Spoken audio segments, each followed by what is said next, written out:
Jets and Cowboys with possibly the biggest line jump of the season.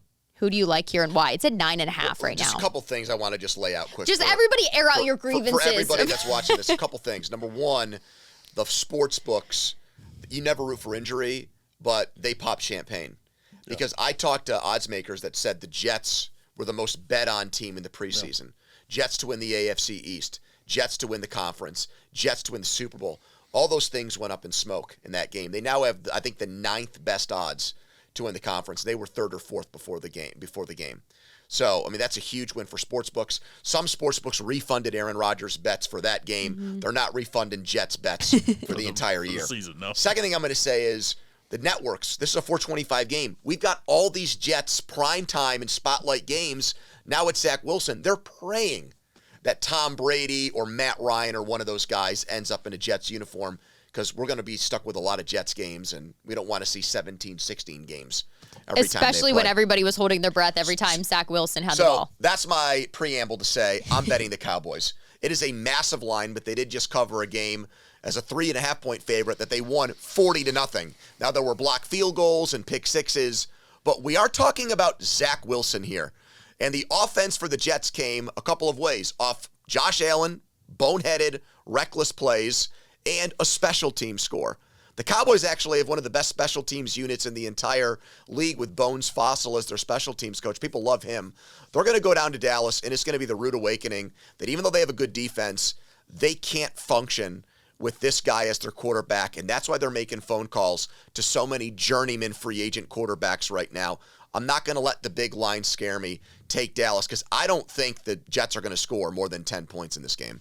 That big line didn't scare me necessarily, but I don't want to overreact week one about either of these teams, whether it's the injury woes or whether it's Dallas putting up 40 points on New York. But Hannah, I'm trying Aaron to pump Rodgers to brakes. Zach Wilson. If there's I one understand. thing to react to. The defenses are what I'm looking at, though, in this one. Okay. That's it. I don't even want to talk about the offense just yet, because we didn't get to see much of Dallas's offense. We really did not. Their defense did everything. Their defense scored twice for them. So they didn't even, score until... Was it the second quarter? Their offense? Their defense They won a game both. by 40 points, and Pollard was under 100 yards, CeeDee Lamb was under 100 yards, and Dak didn't throw a touchdown pass, and they won by 40. Incredible. Exactly. So it's all defense, but so were the Jets. The Jets' defense kept them in that game, as well as Patrick Mahomes' woes. We know this, and the receivers, but you have to give the Jets' defense some credit. They looked fantastic, and if Aaron Rodgers was at the helm, this would be a totally different ball game. All defense first half, I'm going to say that's going to be what comes down to this game again. Cowboys' offense, like we said, didn't score until the second quarter of that game last week. Jets were only moving the ball by utilizing the run. It's going to have to be similar, because I don't think they're going to have confidence in Zach Wilson's throwing abilities, not this early. So I'm going to have the first half under 20.5 points in that game. Craig, I know you had similar thoughts on this one. We were on the same wavelength, but I'd like your reasoning on this. I don't know if that's good or bad after last week's my performance, but double down. But I will say this. The Giants were terrible last week. They pretty much gift wrapped that for the Cowboys. Yeah. I don't expect the Cowboys to get that, because I don't think the Jets are going to allow Wilson. We saw it last week. I mean, they could have at least thrown the ball for a touchdown there at the end and kind of put that, really, they should have probably lost that game.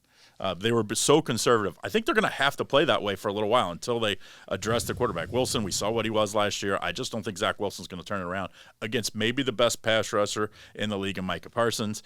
And I think they're going to put plenty of pressure. I think they're going to run the ball. I'm going to take the under as well in the first half. I think under 21.5. I could see Dallas being up 20-0 at half.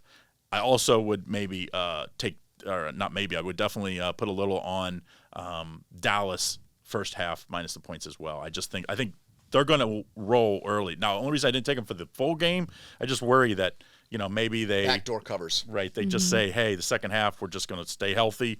You run the ball, punt, and then, Zach Wilson throws, fluke, or you get a block punt like we saw the touchdown. So to me, I think you play the first half safer. Dallas jumps on them early, under, and Dallas minus the points in the first half. Also, everyone, don't forget, if you want more of Craig's picks, whether it's Thursday Night Football, Monday Night Football, you're going to have to download that Picks and Parlays app, available on all mobile device platforms for all of that exclusive content. And Bettors Edge is available every Thursday at 8 a.m., full episode, so make sure you're tuning in with us on a weekly basis.